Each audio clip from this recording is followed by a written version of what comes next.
A great round of applause, please, for our esteemed panelists here today.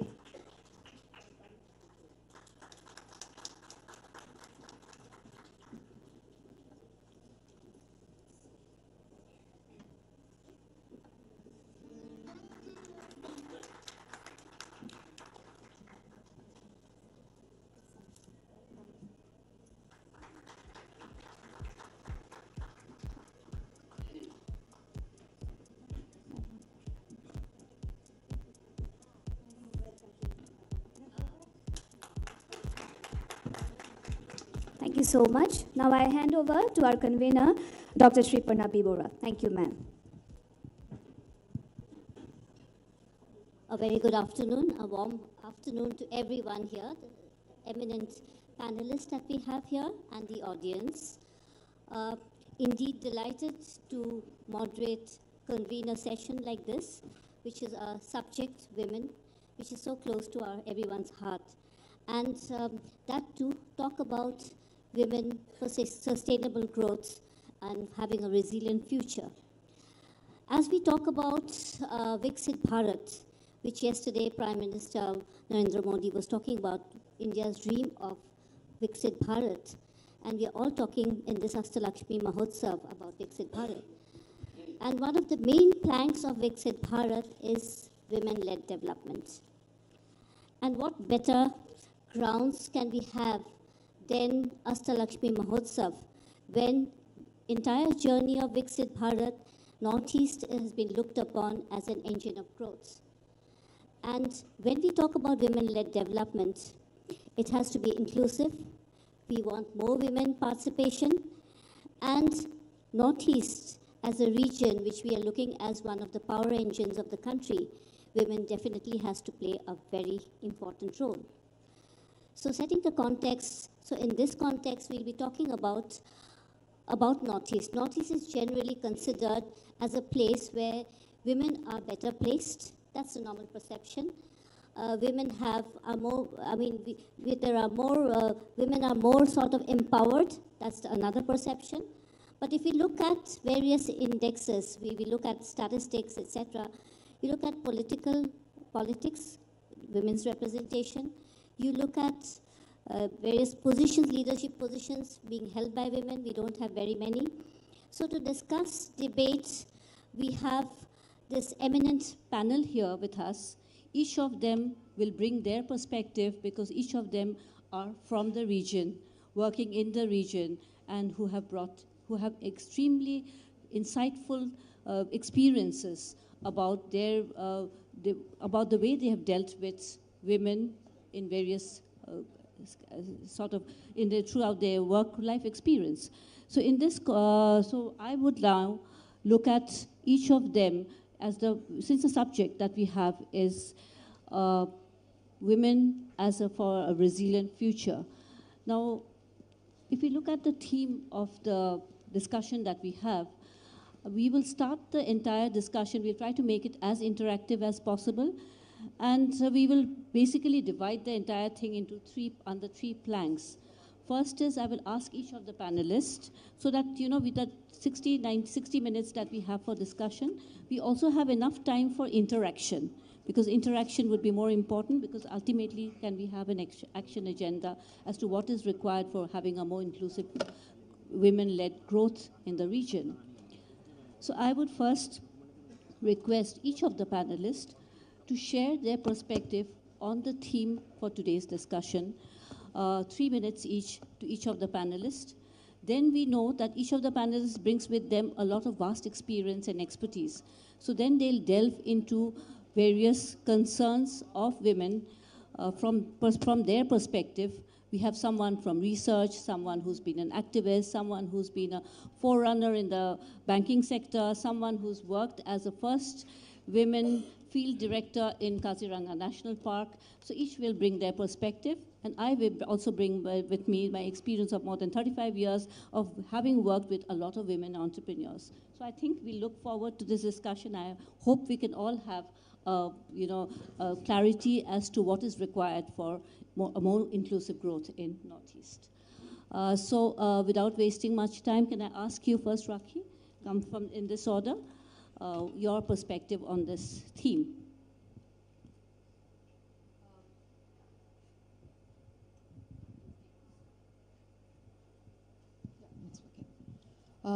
Good afternoon, everyone, and especially wonderful meeting this extremely diverse panel, but belonging to the tribe of women.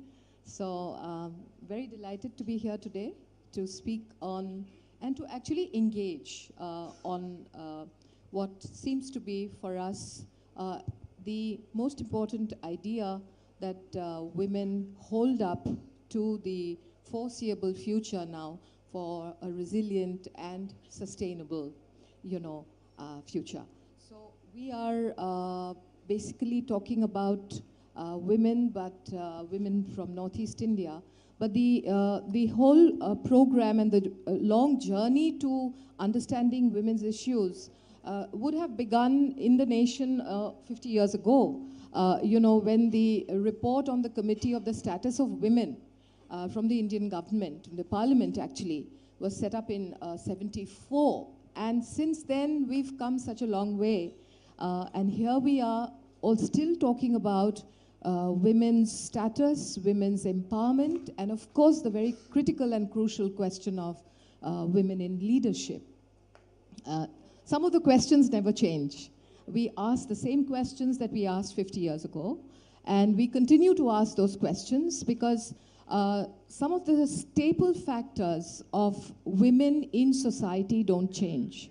So what makes a good leader?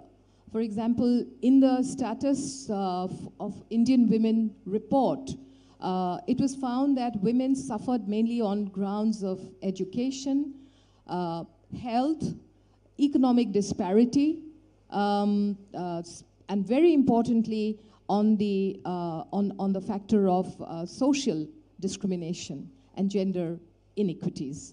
So among a host of other problems, we continue to look at these issues as important to building strong foundations, to building a strong body of women and population of women who drive growth. Today, in the earlier session in this morning, we were talking about growth engine. The donor minister spoke about growth engine, the Northeast as a growth engine. And I would go one step further and say that the drivers of such growth continue to be women, to a large extent, women from the grassroots, women from the various fields of expertise. Many of us seated in this room would belong to different sectors and would be, experiencing the idea of bringing in their own potential and their skills to the table in order to keep enhancing leadership among women. In the Indian context, and then in the Northeast Indian context, what would make a good leader, and how do we also, the problem, Shriparna, of also looking at women of Northeast India continues to stare us in the face when we know that Northeast of India is a consortium, but it certainly is diverse. It cannot be pushed and packed and, papered over as one kind of omnibus. We are not an omnibus, but we bring, therefore, and I would say we bring, therefore, various skills to the table. We come from different geographical, geophysical, cultural, linguistic, ethnic, traditional knowledge systems, and we bring with us all those skills. So I would imagine that to first broach the question of women and leadership in the Northeast of India, we also need to take stock of how different we are and what we bring to the table as different, from different regions. And therefore, I think to take the conversation forward, one would also have to understand that perceptions across the region vary in terms of attitudes to women. So since I'm an academic and I speak mainly from, an understanding of my own gender knowledge and, gender-based studies, it's important to understand that despite the fact that we go in terms of a perception of the Northeast as an empowered, emancipated region for women, statistics that stare at us will tell us a different story. Absolutely. And I'm sure that, Absolutely. others on the panel, especially Patricia and others, will be able to talk about these statistics. And we're looking forward to that. Academics is always very important because data speaks, right? Ultimately, if you have to say something, it is the data, it is what the findings of research, which validates whatever our experience says. On that note, can I go to Patricia now? Your initial thoughts on the theme.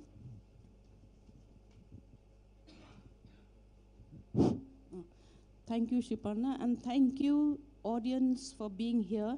This is the first time we are speaking on women-related issues with so many gentlemen in the room. In fact, I don't think it is fair to talk about women's leadership and so on and so forth without any men in the panel. Because women on their own, they need that support which comes from within the family, and in the family you have both men and women. So I think to have an all-women's panel is not very fair, but having done that, maybe the next time around, next Ashtalakshmi event, we can have at least half of the men in the panel. And then you can see the word resilient there. Women's leadership in the Northeast for a resilient and sustainable future. How many of us have delved into the meaning of the word resilient? What does resilience really mean? So I looked up the dictionary, and it says it is the ability to anticipate and adapt to disruptions, to quickly recover, and to apply the lessons learned and to adapt to future strategies. And I'm looking at my own state of Meghalaya, where you have so many abandoned women. Women with 3 children, 4 children, abandoned. Marriages are very brittle. We are a matrilineal society, but we have that contradiction. Now, how do you expect a woman who is left with 3 kids to quickly, get up on her feet and start life again? It takes a long time. It's a traumatic experience, but the government, the state, does not understand that. So we do not have institutions to help build that resilience. Resilience doesn't come like that from the air. It doesn't mean that I can do many things. Even educated women find it hard to come back to life as normal humans after being abandoned. There's a trauma of divorce. Then in societies where marriages are not registered, not conducted by the church, the woman is left to fend for herself because she cannot go and claim maintenance. Now that is one point. And we as women have not been trained to handle major crises. We do it on our own. Maybe that's to our credit, but it takes a long time. And then we also need to know what are the major stress factors in the life of a woman. Please don't imagine that life is hunky-dory. There are so many things to balance. There is the work-life balance if a woman is a working woman. And then look at the political space. It is captured by men. Look at the representation in the state assemblies. In Meghalaya, again, matrilineal society, we had 3 women. Recently, we had 1 more woman MLA added. She happens to be the wife of Mr. Conrad Sangma. In Nagaland, in the 21st century, you have 2 women MLAs. In Mizoram, also for the first time, 2 women MLAs. In Manipur, you have 6 women MLAs. Arunachal, 2, right? Or 4. Anyway, so the imbalance is very, very, it's in your face. And we are not able to do anything about it. Political parties are not creating spaces for women, whether it is in the so-called 6 scheduled areas where you have the district councils, you don't have women. And all that discrimination happens in the name of tradition. We bring tradition in when we want to defend patriarchy, when we want to, to keep the power with the male members of society, then we bring in tradition. Many years ago, if you remember, in Nagaland, they were going to have the elections to the urban local bodies. The Supreme Court had directed that women can file nominations, but there was so much violence. Fortunately, now I think they've learned the hard way that there has to be space created for women. And one important thing, today you must have seen the discussion by chief ministers. It was, when you talk development, it's it's a hard subject. It's not a soft subject. And when you talk about women, it's always like a very soft issue. Now, some of these soft issues may be soft in the eyes of the state, but having creches, having daycare centers where women can keep their little children and go to work, even if it means daily waged women, it is so important, and yet we do not have adequate creches. We do not have adequate Anganwadi centers. Even if we have Anganwadi centers, they are run very badly because those women are paid so poorly. They get just about 4,500. Now the state is supposed to put in some amount on their own, and some states have put in just 700 rupees or 400 rupees. I mean, how can a woman run a family? And the Anganwadi lady is supposed to be the one giving the preschool training to kids, which is a very, very critical time and critical education for little kids. So with all this, we will come to other points later on. I think very pertinent points being pointed out. We'll definitely come to that. Details we need to discuss, deliberate, and how can we have the idea is that can we have a strategy? Can we flag the issues which affect the women? Entire discussion needs to be looked upon from that perspective. First, we flag our issues, we share our experiences, and then can we have a roadmap also as to what is required, because we don't often get an opportunity like this, and particular opportunity like this when we are looking, again I'm sort of reiterating that we are looking at Northeast as a power engine for the entire country. And we're looking at Viksit Bharat. When we're talking about Viksit Bharat, we're talking about women-led development. So when we want more women to come in leadership positions from Northeast, what is it that is required? Is it actually happening? If it's not happening, what are the issues? While we always talk about Northeast as something, some of the data shows that women are actually not playing a very vital role in leadership positions. At the same time, normal perception is that women in Northeast are empowered. So there is a sort of a dichotomy. There is a sort of a, it's very difficult to assess. So, we try to bring understanding on that. On that note, can I now go to Suranjana,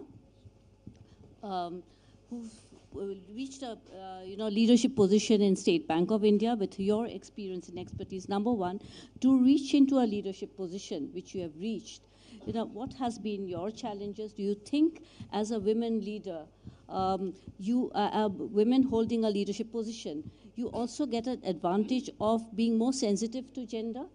Does it encourage more women? Can you also throw perspective on that? Yeah. Sure. First of all, thank you very much for including me in this panel. I'm in such a company of such esteemed people in diverse fields, coming from diverse fields. But when you're talking of women in leadership positions, each one of us are in diverse fields, coming from different fields. But there is no representative from a woman leader in the STEM field. So a progressive society, it is said that a progressive society is the one where the number of women in STEM is counted. STEM is the science stream. So how many leaders do we have, women leaders from the Northeast do we have in the STEM field? This is a question to be reflected upon. As you had said, when you see the female literacy figures which are given by the National Health Survey, the northeastern states, as far as concerned, the average, national average is 71.50% literacy percentage of female, where each of our states, except Arunachal Pradesh, who's just marginally below the national average, each of our states, other 7 states, is well above the national average for female literacy. But is it only a figure that we are looking at? But we do not have the figure of women in STEM leadership. So if I think this point alone cannot determine the position of women in this northeastern society. Women have traditionally been holding positions. Woman is the fulcrum of the society. We know that a woman is a person who determines and shapes the future of the future generation of her children, and she holds a very important role there. But when it comes to technology, when it comes to science, when it comes to fields like banking, finance, how many women leaders do we have? As you have asked, the leadership, the journey to reach this position it has been quite difficult. You know, when I joined the bank, I belong to the State Bank of India. When I joined the bank, I could count the number of women who had entered the forces along with me. I could count on my fingertips. But today, the situation, I'm very happy to see that the situation is much better. In the northeastern circles, and Sikkim put together, in State Bank of India, the number of women workforce is 26%. 26%, which is, I think, it is comparable to the All India average. All India average of women in State Bank of India comes to some 27%. So we are quite close to the national level, and I think it is a sign that we have really progressed, and we have, in the sphere of banking, we have come to the numbers nearing the national level, which shows that today's girls, today's women are looking forward to banking as a career, to maybe any career, and it's a career which requires a work-life balance, because Patricia had raised the issue of work-life balance. In this field, it's a challenge. Work-life balance is a challenge, because while you nurture a family, you look after your aged parents, you look after the growing children, to have a career in banking, which is a very, all of you would be knowing, banking is a channel which has done so much for the Jan-Dhan, success of Jan-Dhan in India. Women, the bank's employees have worked throughout the COVID. I think there were three sections which have worked throughout COVID. It was the banking sector, it was the law enforcement sector, and it was the health sector. So here, so women working in such a situation, it's quite difficult while you nurture and nourish your family.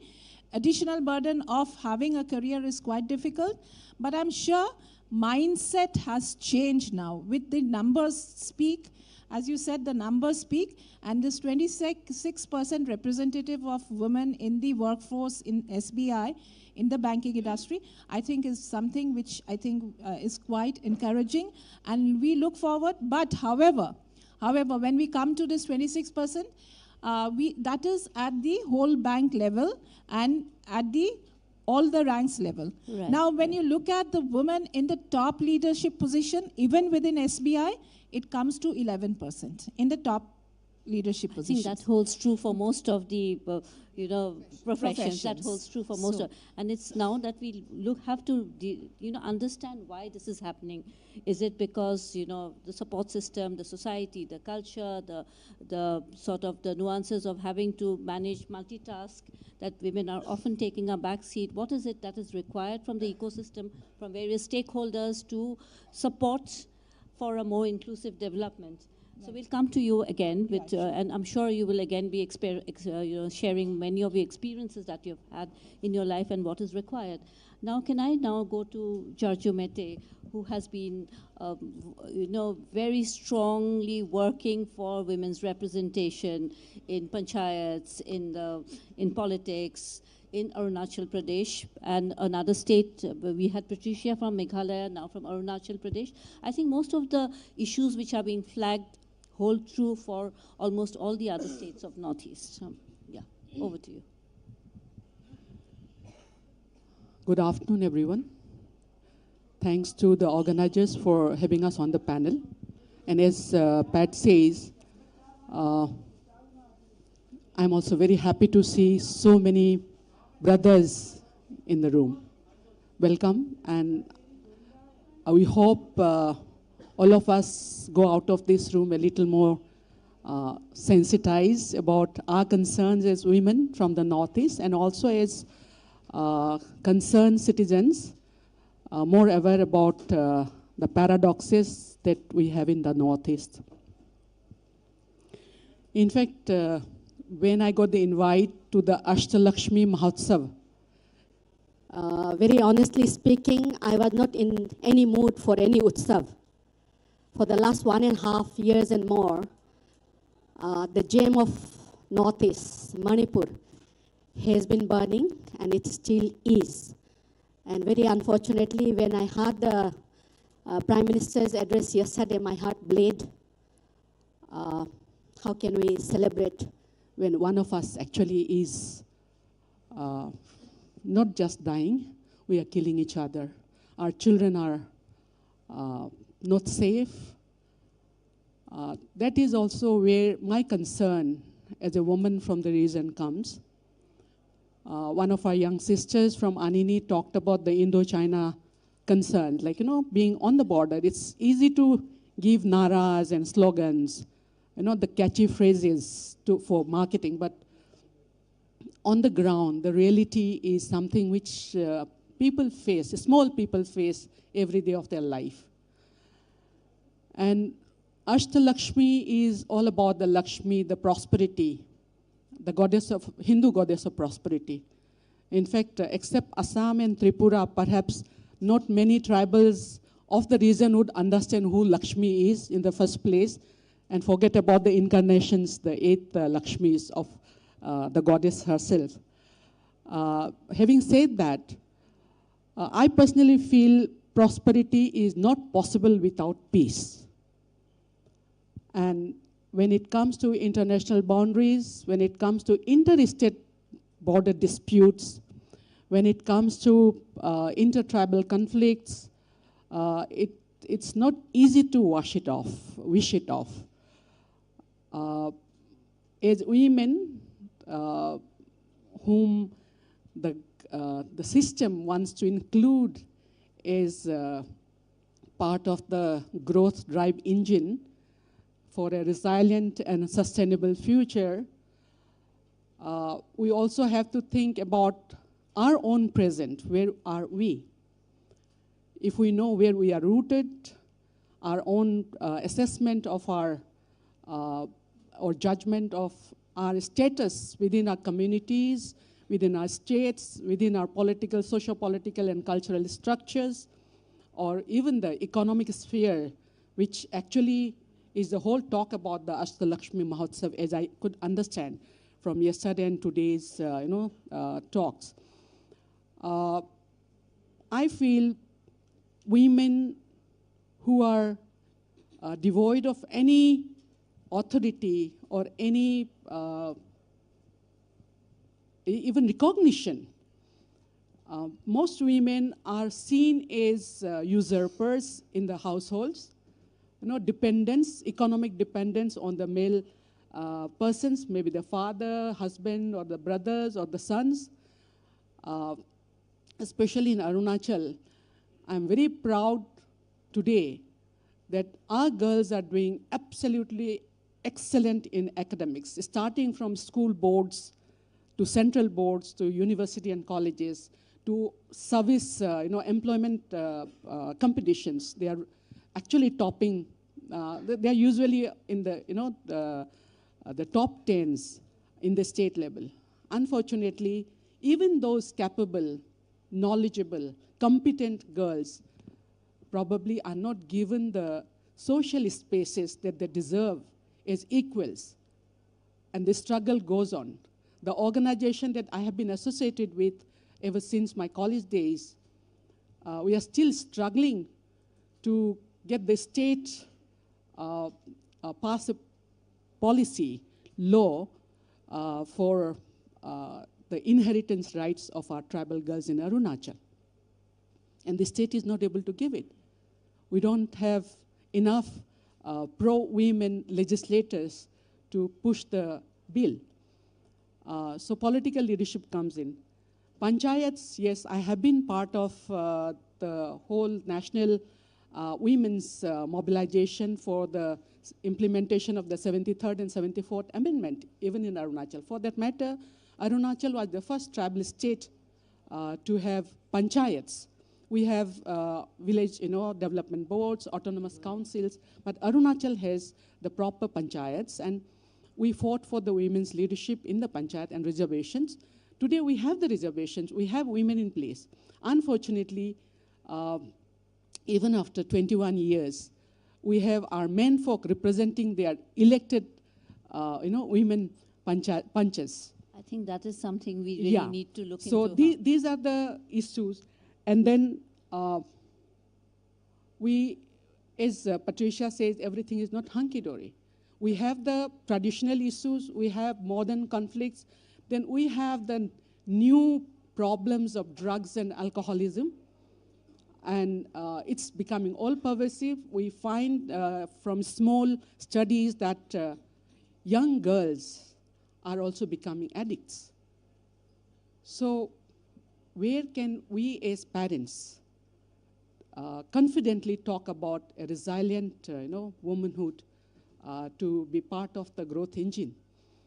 Economy, in fact, we feel that the present and the past economic status of women in tribal Arunachal has much to do, which has led many of our girls into flesh trade or addictions, and even that is also addictive.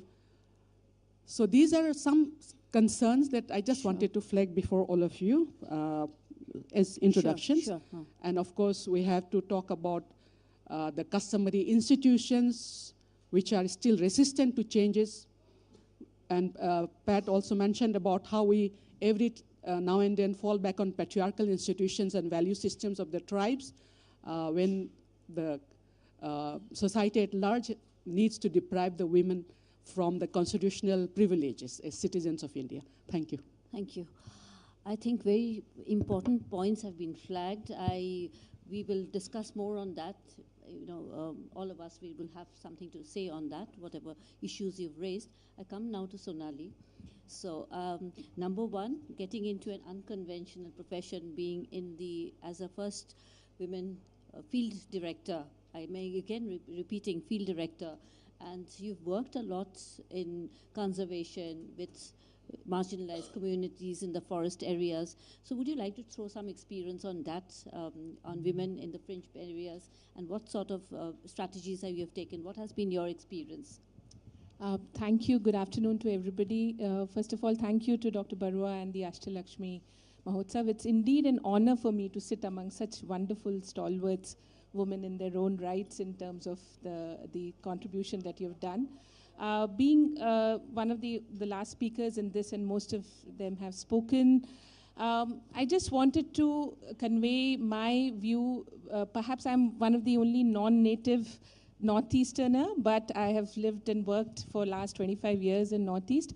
And I'm a forever optimist. So I see a lot of opportunity in Northeast. I mean, having grown up in North India, I see it's a delight and a blessing to work in Northeast because of the kind of support and equality that we get as administrators. What Dr. Barua was asking, I think the answer lies in the way our governance, our government schemes are implemented. For example, if you look at the Forest Service, 1966 it was revived. It was all male, and then it took a minor modification in the examination and the reduction in the chest and the height measurements that in 1980 we got the first woman into the service. So it took us a long time to understand that, okay, these are the technical aspects which would help get more women into the service.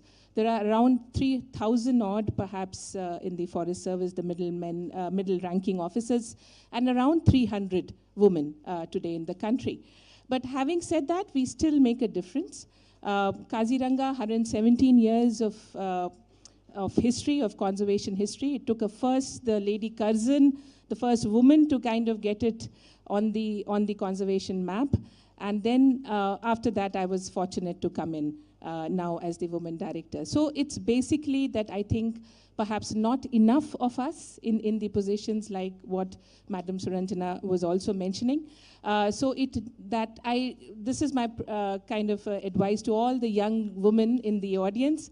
Please join the system, work here, and then you would make a difference. I think now most of the services in the government are for women and men equally, the last being the veterinary services of the army. So that is one. Coming to communities, I see a lot of potential, especially in Northeast, having worked with the local communities, because there are some very clear differences. And in terms of, I would say that it's more of a low-hanging fruit and an opportunity to work with women. I mean, for example, if you take the aspect of weaving. Now, weaving is not a caste-based thing in Northeast when you compare it with North or anywhere else. Every other woman in a rural household would know weaving in some manner. So there is this respect, this dignity for work, which is already there for women. There is awareness in the women. What is needed is the soft skills, what Patricia was telling about, is like the availability, like of a simple creche when the people go for work, or for that matter, when we are organizing, implementing a government scheme, how will the woman travel to the training center? Or would there be somebody to take care of their children when they are working? So these are some of the aspects that we can discuss on. Thank you. Okay. So thank you so much for all your initial comments. We've not touched on something very important, which we also talk about when we look at women-led development, and that's a subject very close to my heart, which is entrepreneurship.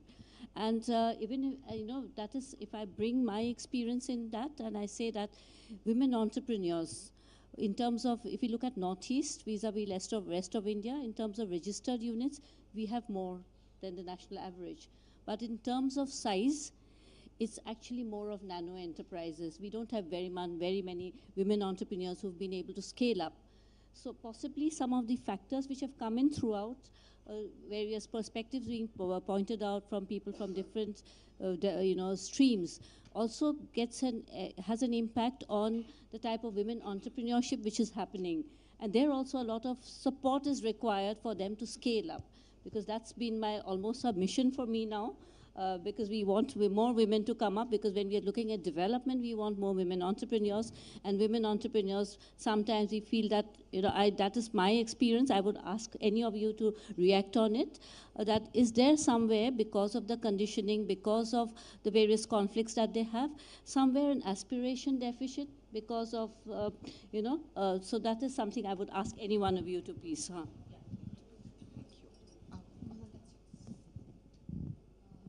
Yeah, thank you for bringing that in, because I think on the one hand, as we've talked about, the context on the ground, various, different in each one's case, and sometimes converging, of course, as a common generic problem that women face. But from your input as to, in the entrepreneurial sector, while we have such a large kind of visibility, but in terms of volume that you suggest, it's small. I would think that this goes back to another vital question of leadership, which is when education suffers. Though we have now a general enrollment ratio, which is quite high in actually the northeastern states, as already pointed out. In my own institution, one of the oldest higher education institutions in the region, the erstwhile Cotton College and Cotton University now, we have a GER, enrollment ratio, girls enrollment ratio, going up to 66%. So versus, 33, 34. So you can see that there is already a skewed balance in terms of education. But really what happens at the end of the line is more important in answering some of these questions that have come up. What happens really is, apart from familial practices, something that Patricia pointed out, patriarchal societies, while claiming to be more gender equal, there is this question of school dropout, dropping out of school and higher education at a particular level. And this has created a sudden disruption where women, while being aspirational, are pulled back. These are pullback factors. However, in Assam, for example, there has been incentivization of higher education for women recently. And we find that women in their higher secondary and college undergrad levels are being supported by the state so that, we can narrow that gap of dropping out of high school, dropping out of secondary education. Because what does it take a leader to make? It takes a leader good education, but very importantly, continued education, continued skilling. So I think that could be one factor which certainly adds to what you say. Apart from the fact that funding and resources are difficult to come by in the northeastern region, and I'm hoping that the donor ministry, which is doing so much now, and we are celebrating Ashtalakshmi, which, by the way, is a metaphor. I thought Jarjum is a more let's say a more generic metaphor. In both Eastern and Western societies, the woman who holds the pail of the bushel of corn, or the grain of rice, is supposed to be celebrated anyway. She could be Diana, she could be Lakshmi. So I think there is an intersection there that we find across global situations. But I want to come back to something more important, because we are talking about building foundations. We're talking about leadership and resilience, and of course sustainability. So I think it takes a lot of education in the social value sector, in the social justice sector, where you go with perceptions from the home, and we keep talking about educating women. We need to educate our young boys and men, and we need to have courses on masculinities, because the whole idea of having a strong man taking charge, and I'm not being gender biased here, I'm trying to address both ends of the scale, that it takes very much to see, and I think many of us have pointed out that this hall today has a good presence of male members, which is very encouraging, because talking about women's issues and talking about building women leaders is not about women only. It takes the men in society to build such strong women with foundational support. So that is one. And the other 2 points that I would certainly like to reiterate is the need for digital knowledge and education, which if you suffer from, you cannot get anywhere. Today, the donor minister had also mentioned about the farmers portal. How many women farmers without education, and women constitute a huge chunk of agrarian labor in our region. All the hill states, particularly, in Nagaland, in Manipur, in Mizoram, in Arunachal, Meghalaya, so many women go to the fields and work. So unless you are educated and you are digitally propped up, you may not be able to reap the benefits of the technology and of the new resilience and the sustainabilities that you might want to aspire for. Yeah, we'll come back, I think. We make it more like a conversation now. In each of you can just, any quick points that comes to our mind, and then we can, instead of me questioning, I would like to make it, anyone can just take the mic.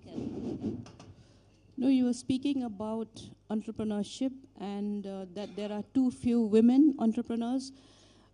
My reading is, and my analysis, and I believe in data-driven, answers to problems, is that it is the half-educated woman who's pushed to become an entrepreneur. The educated women prefer very steady jobs. They prefer the government sector, if possible.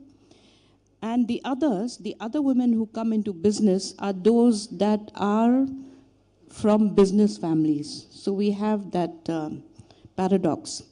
And then we heard the Chief Minister speaking today. None of them cited any data. I believe that you need gender aggregated data to understand if the resources pulled in by the state, pushed in by the state from time to time, we heard of so many schemes. How much of that is really accessible for women? How much of that is going into building women's resilience, building women's leadership? We do not know In my state, I asked the former chief secretary, do you do gender budgeting in the government? He asked me, what is that? So, so I think we also need lessons for government officials in gender sensitivity, because even policy formulation that is gender insensitive is not likely to impact positively on women. So we need very, very seriously gender aggregated data, and across all ministries actually, and across all state governments. They have to send their officials, because you may have all kinds of schemes, Beti Bachao, Beti Padhao, and you know, we have enough slogans now floating around. But at the implementation level, how gender sensitive are those block development officers? Even women themselves are not necessarily gender sensitive if you're not trained. So training on gender sensitivity must be a crucial point for the donor ministry. This is my suggestion, number one. Sure, very pertinent. We'll just record this. Huh? Can I add and continue with what Patricia was mentioning? A very good friend of mine gave me a beautiful book, and I thought I'll share it with everybody. It's called Invisible Woman. It's exposing the data bias in a world designed for men. It's written by Caroline Perez. And if I may quote just one sentence out of it, it's basically about data, you know. And so I will argue that where we are designing a world that is meant to work for everyone, we need women in the room. If the people taking decisions that affect all of us are all white, able-bodied men, 9 times out of the 10 from America, that too constitutes a data gap. In the same way that not collecting information on female bodies in medical research is a data gap. And as I will show, failing to include the perspective of women is a huge driver of an unintended male bias that attempts, often in good faith, to pass itself off as gender neutral. This is what Dee Beauvoir meant when she said that men confuse their own point of view with the absolute truth. I think the data gathering, the collection that we do, the way we present our data, especially in our government statistics, that needs to be drilled down. And I'm not sure if there is a correct answer, but how do we do that is a challenge. May I? When we are talking about data, it was most probably more than 20 years back, the one and only Human Development Report in Arunachal was prepared. We have been requesting the government time and again to at least have a decadal kind of a report so that we know where we are placed, which is not happening. I believe some initiation has been made, but we really don't know. When government of India is not doing the decadal census, that's one. Two, even the women's leadership in political, the larger body polity, we need the census data, we need the delimitations done. I really don't know when it will happen. So I, at times, am skeptical if the system actually is really kind of, sincere when they talk about having women in the boardrooms or, in the decision-making bodies. Having said that, personally, I feel if we have to generate data on economic platforms, it's very important that the academic, especially the economic departments, redefine work. The redefinition of work is very important because women's work are unpaid. And it's high time that their works in the care sector or at homemaking sector, it needs to be quantified. Until and unless we do that, I think women will never get the kind of dignified status even within the family.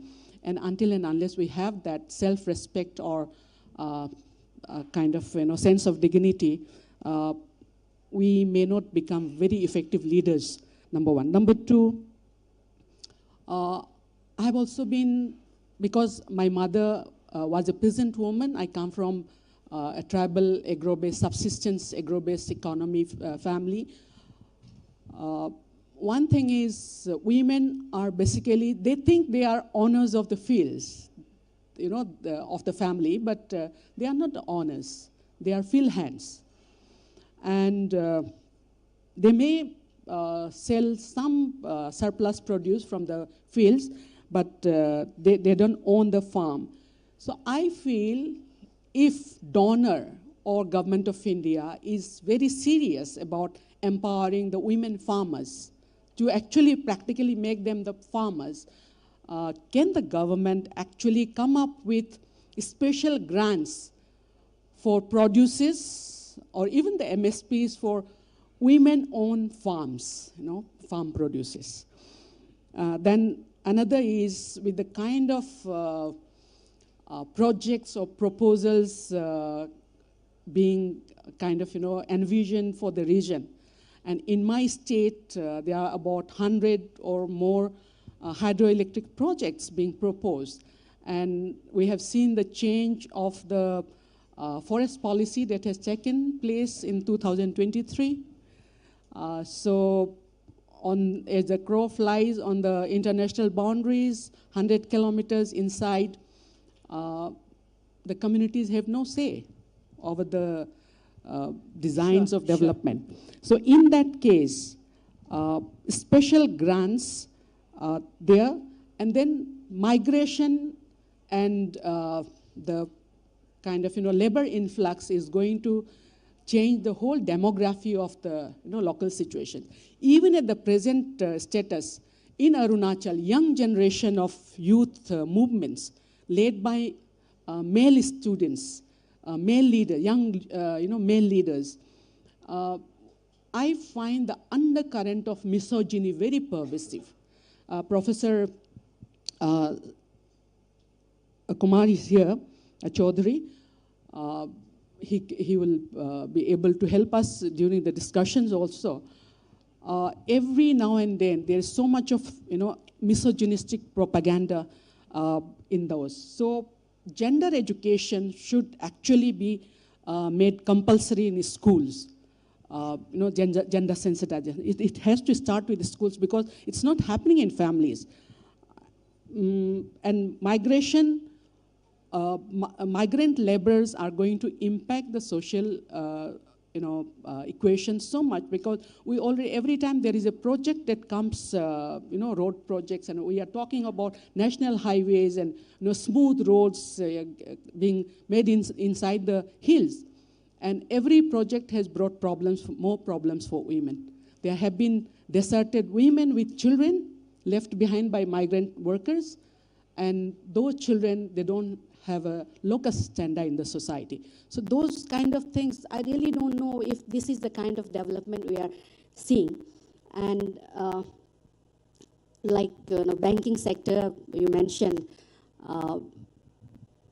NEDFI used to give some money without collateral security to women entrepreneurs. I don't know if the SBI, which is the lead bank in most of the states in the region, has insisted on that. So I would actually like your comments on that. Can we, that's way.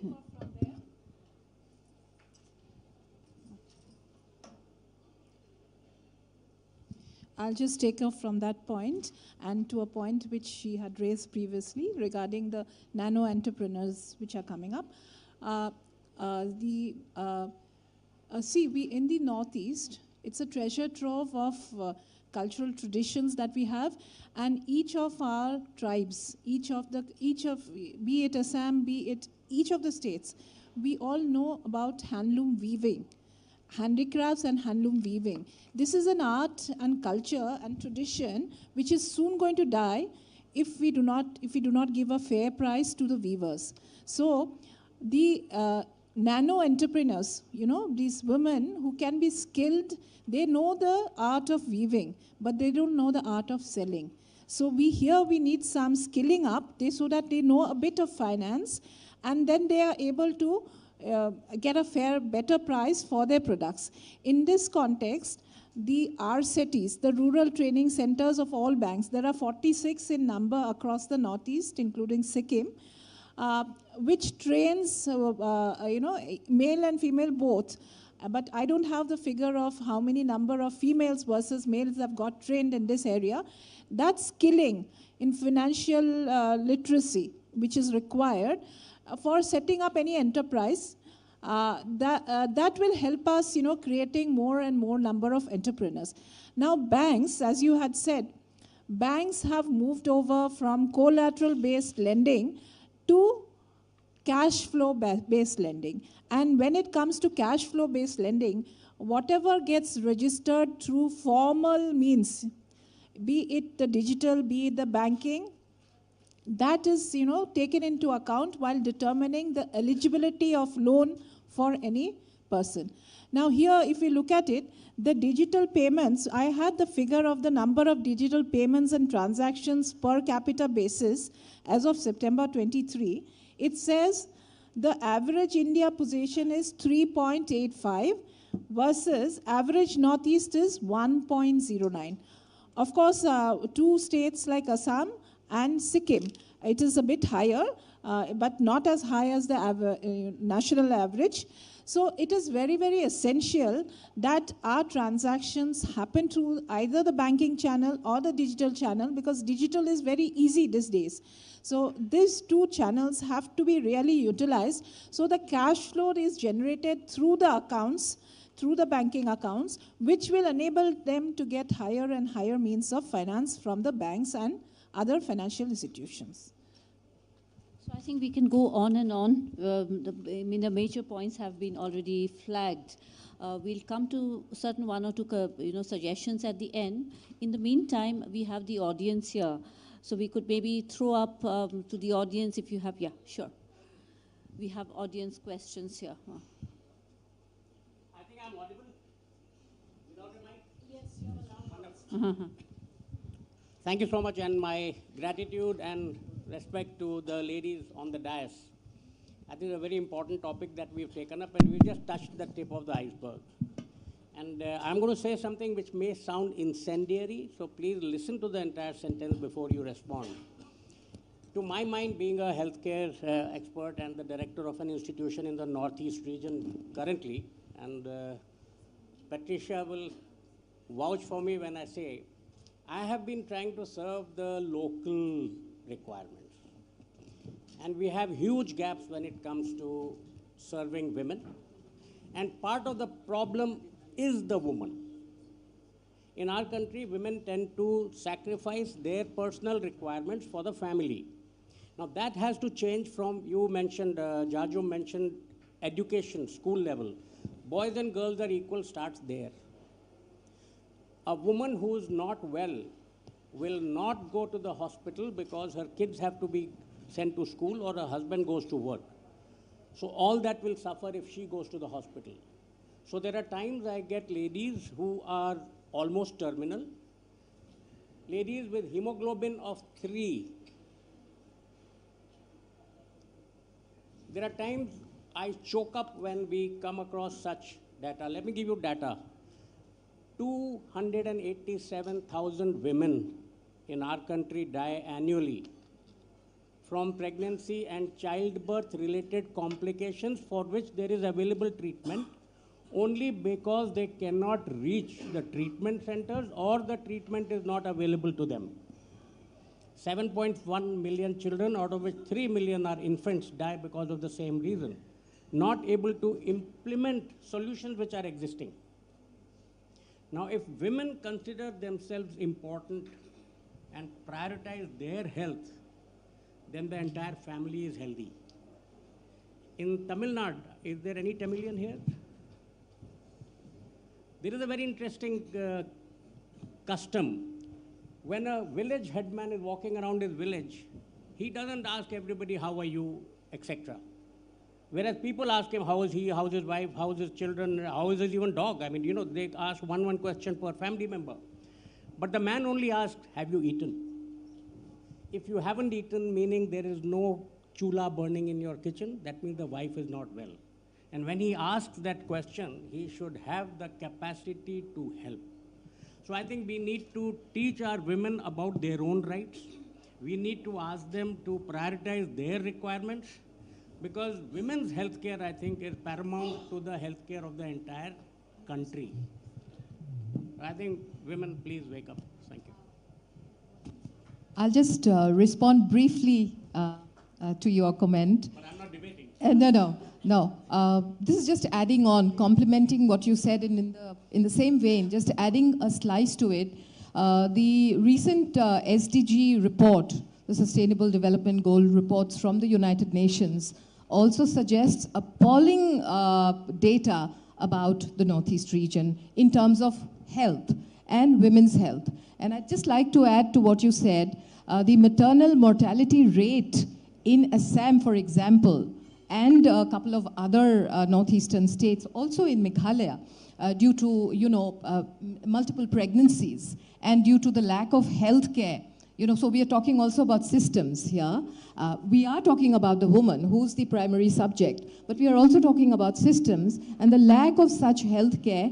And more than that, the entire perception about the woman being the second sex and not the primary sex always, engenders this whole idea of not having women as primary to healthcare. So what happens is the woman sacrifices, and we keep getting these reports back to our own civil society. So one of the things that now the United Nations is also doing, or the SDG goals that are being placed within curriculum, and I speak as an academic here, is that SDG goals are now being also embedded in the curriculum. So whatever you teach needs to go via those sustainable goals. So are we doing lessons in poverty? Are we doing lessons in gender education? Are we teaching about climate action, environment, preserving and conserving our environment? Are we looking at healthcare, clean water, sanitation? These are all basic. And the question, what you posed is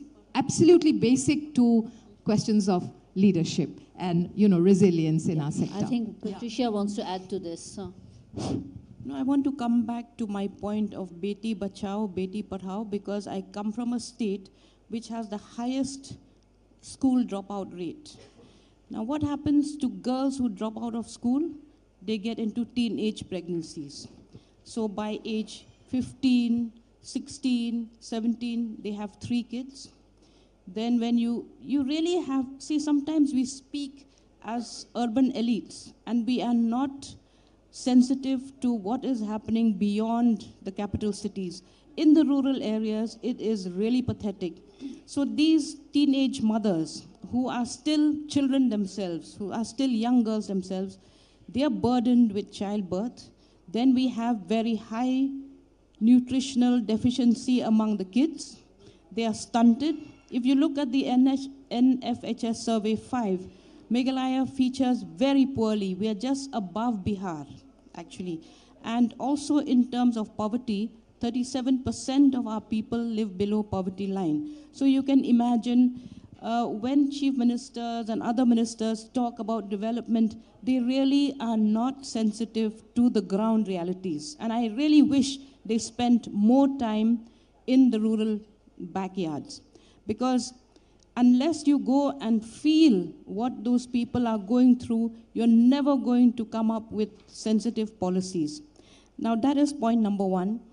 The other point I want to make is that as of 2022, I think this was an answer in the Rajya Sabha, out of 62 centrally sponsored schemes, out of 119 centrally sponsored schemes, only 62 schemes had practiced some amount of gender budgeting. Now we may ask, why is gender budgeting important? It is because that amount will impact on women's health, on women's well-being. If it's not there, it's going to just be futile. It'll be, nondescript kind of development which doesn't reach where it needs to reach. And if we look at Ministry of Environment and Climate Change, if we are talking climate change, it impacts women particularly, especially women in farming. Look at the climate change that's happening across the region. We are a biodiversity hotspot, the Northeast. And we are getting warmer. Meghalaya is now growing things that it never used to grow in the past. We never had mangoes, now we have mangoes. We never grew papayas in the uplands, now we have papayas growing. We are happy about that, but the impact is really, insurmountable, because it is going to impact us in the long run. But is there any allocation for sensitizing women on how to deal with this climate change? Because if they keep continuing to grow the same crops, they're not going to get the same yield. Recently I was traveling around the villages. At the very point when people are supposed to harvest their rice, there was heavy rainfall. Now think about those farmers. How much of that, that plastic can they use to cover up all the crops? So these are issues that we don't seem to be sensitive about, and we need to make these suggestions to the respective ministries. Sure. So there are some more questions, like, there is someone from Tanuj from Kirorimal College. So Sonali is addressing the question. Can you also briefly talk about the question? Thank you, Tanuj. Are you there in the audience? Can you stand up? Yeah, okay. And she has I have your question. Shall I read it out? Yeah, she'll read it out. Okay. No, thank you so much, Tanuj. You've asked a very important question. You've said that when it comes to women leaders, and you talk about Dr. Purnima Burman, who is from your native district of Kamrup, and you feel that while we do talk about a lot of environment and leadership, but then there are very few women in this field. Okay. So thank you so much, and thank you for being sensitive about this. I don't really have a right answer, because when I see around me, I see a lot of young women, especially when we look at the NGO sector or the civil society. I do see that there are a lot of women who start, and especially in environment.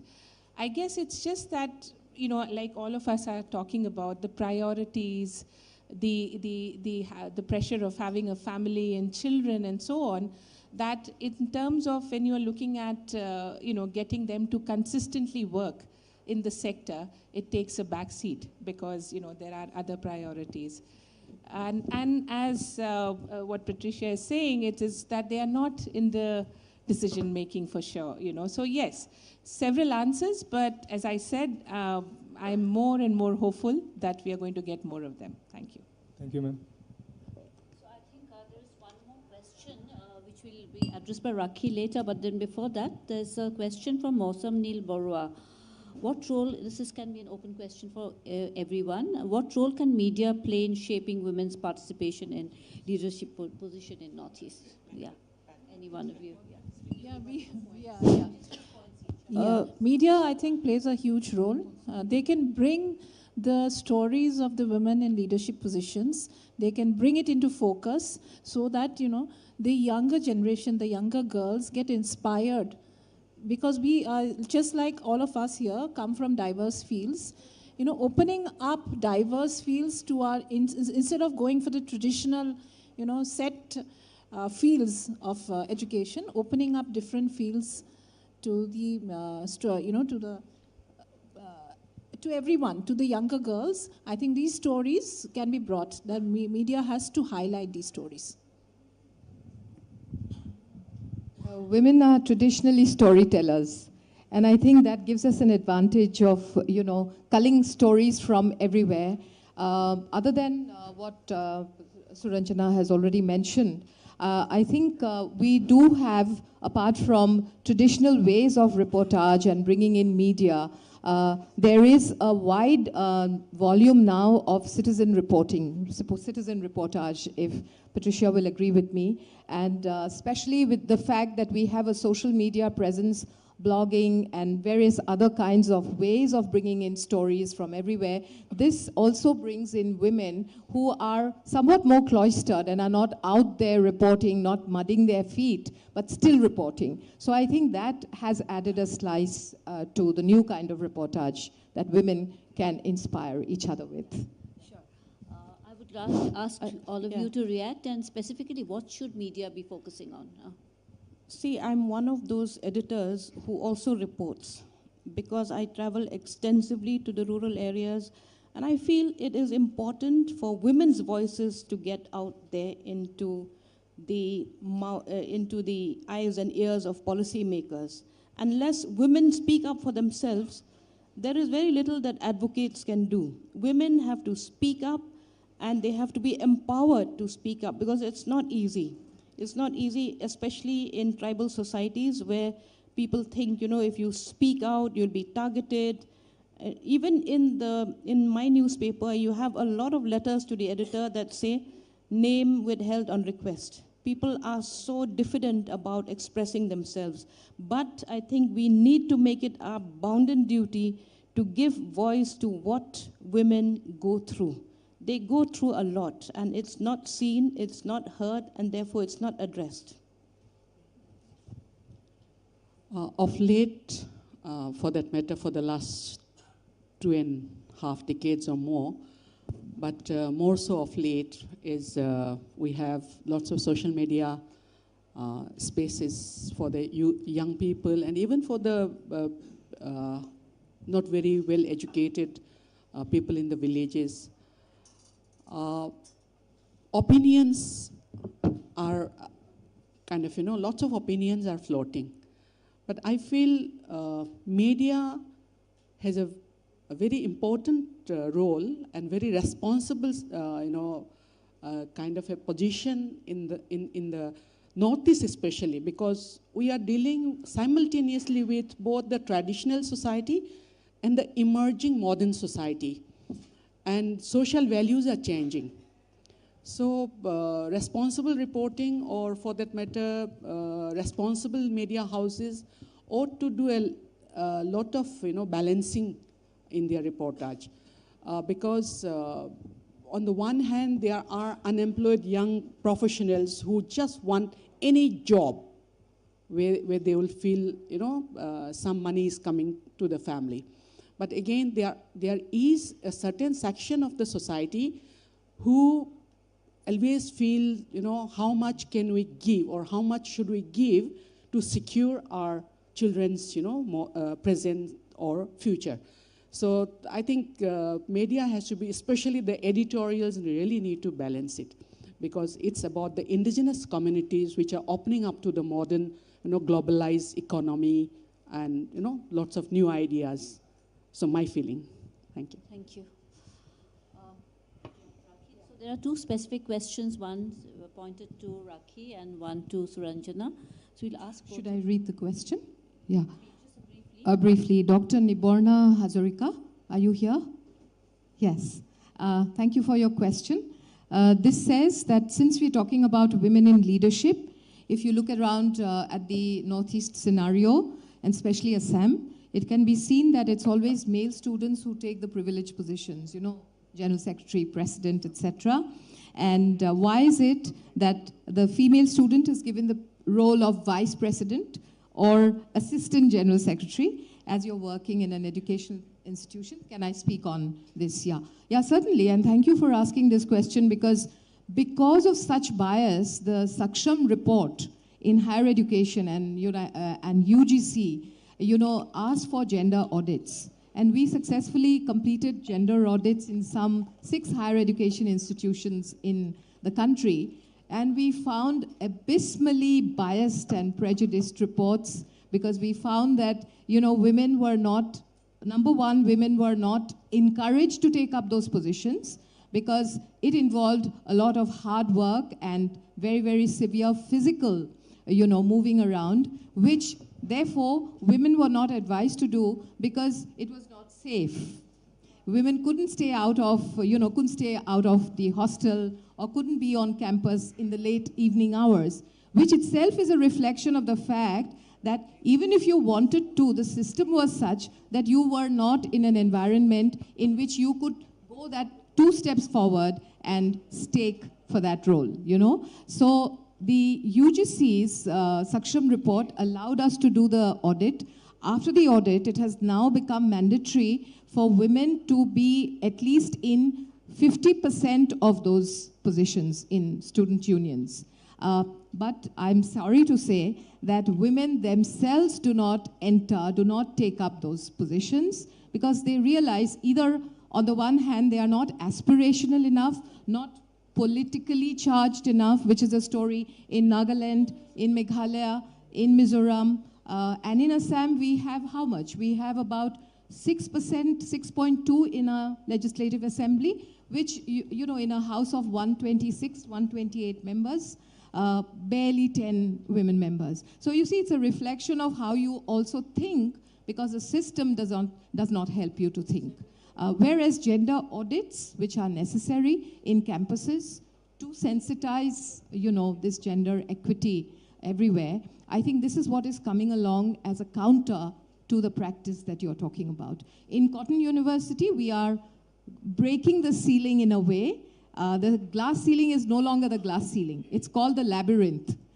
Because, as one very famous feminist has said, if a woman assumes the position of leadership, she's actually dancing through the minefield.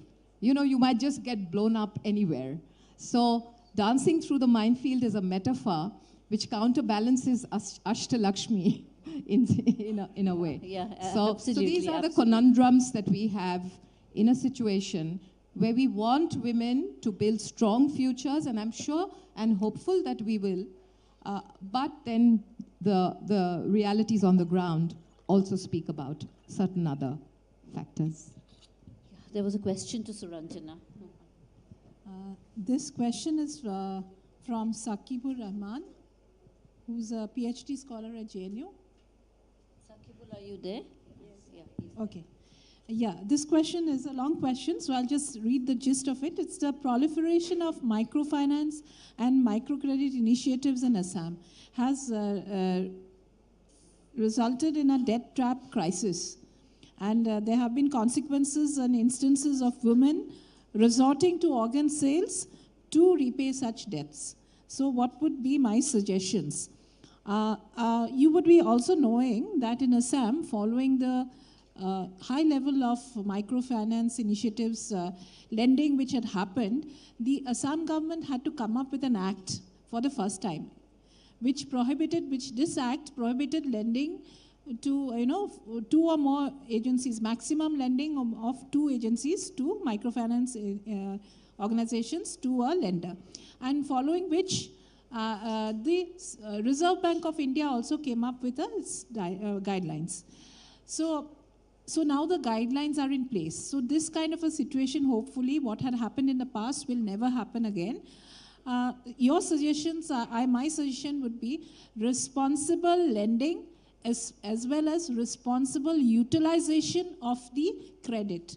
Because we find in Assam, in the Northeast, we find that whatever credit, especially the self-help groups and the these microfinance, whatever credit is received, it is mostly used for consumption needs.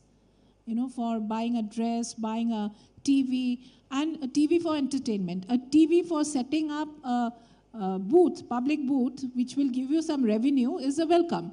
But if you are buying a TV, which is essential for dissemination of information, but if you want to upgrade your TV and buy a 65-inch TV, just use your microfinance loan to set up that, it is useless.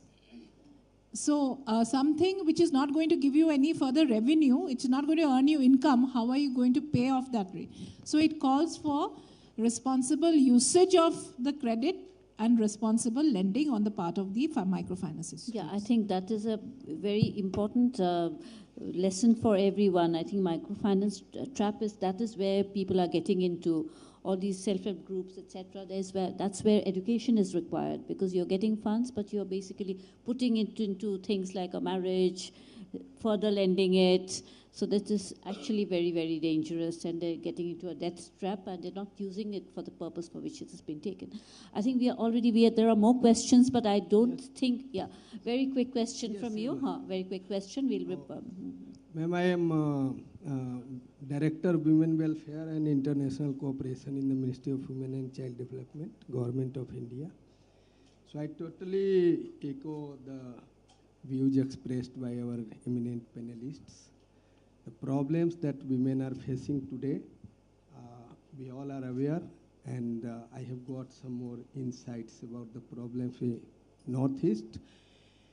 I would like to just add that for so many years we have been struggling, but there are changes happening. And on behalf of my ministry, I can say that we are doing making all possible efforts. Currently, we are brainstorming on the issues of how to increase the women's participation in workforce. On crisis and this working women hostels, the government this year, I will inform you that 5,000 crores have been earmarked for, especially for creating working women hostels, and the amount is distributed among all states so that it should not go to a particular state and so on. We are also working on increasing the number of crises, but BBVP ma'am has said so much, so we are also modifying this to ensure that this BBVP scheme, which has already brought a shift in the mindsets, it actually helps in actual actions happening on the ground. Recently, I would like to just conclude my remarks by saying only two initiatives. We have recently launched Bal Vivah Mukt Bharat campaign. So this is one of the very worst form of human rights violations as we consider in the ministry. And this is whole of government and whole of society approach. So we are collaborating with all, and this will be a sustained effort for next 2-3 years. And we have launched a C-Box, new version of C-Box portal for creating a safe and secure environment at workplace. So these are some of the initiatives. Yeah, I know. And I request you kindly share whatever suggestions are there so that we will surely. Can I say something? Thank you. Yeah, we are almost running out of time. See, it is very important for ministries in Delhi to translate all these slogans into the local languages, because people can become stakeholders only if they know what the scheme is all about. How many people understand Hindi in the northeastern region? Very few. So that is one. And I strongly propose that India should pass the Gender Budgeting Act. Then only it will run across all ministries. And then only we can see some sensitivity happening in implementation. Sure. I think a very important point flagged. We are recording all the suggestions which have come in, and I think the entire panel, we deliberately kept it a very diverse panel so that various perspectives of women leadership, various perspectives for women-led leadership comes in from various perspectives being put in by the different speakers. And that, I think, has really happened. Yeah. And to add to that, gender auditing, which should be made compulsory. Sure. Yeah. Gender auditing. And so I think we had a lot more questions also here, but we have to stick to time. We have many other technical sessions on hand, but I think the perspectives have really come in well. And that's important that we could come to a position where we are talking about the leadership, women's leadership, and particularly with reference to Northeast. The first time I think this is happening at a government level. So I think this was much needed. And this is going to shape the future, because there are schemes, there's no dearth of schemes which are there. There's no dearth of intent which is there to support more women. It's a question of, putting across, creating more awareness. And the point which Patricia has just mentioned, that sometimes if the local language becomes a very important, media, through which media can definitely play a very big role. And we're looking forward that through this Ashtalakshmi Mahotsav, that we have, first time we've come with the Ashtalakshmi Mahotsav, this is just a beginning. And to come back to what Patricia had initially stated, that why in a panel we have only women talking about women. This was a little purposeful because I thought that women will be more sensitive towards flagging problems. The next point or time onwards, we'll have more men definitely, because by then we are already creating a space. So this was a deliberate decision taken because we thought that as women we become more sensitive, more sort of passionate about talking about our issues and challenges. So on that note, we would like to conclude today's, and I thank all the panelists coming from different places of Northeast, Arunachal, Meghalaya, Assam, Sonali for making your time, Suranjana for coming all the way from Mumbai in spite of all your busy schedule. I know everyone is very busy, but then they made an effort to come. Thank you so much. And I hope that whatever is coming in, we'll put it across, and we hope to have more women's, led development in Northeast. Thank you so much.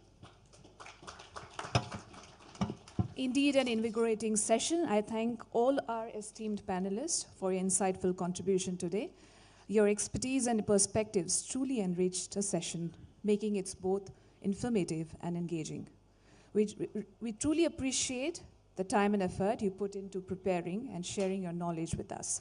Thank you, and now I request Dr. Boruwa ma'am to kindly honor our guest with a token of love and appreciation. Thank you.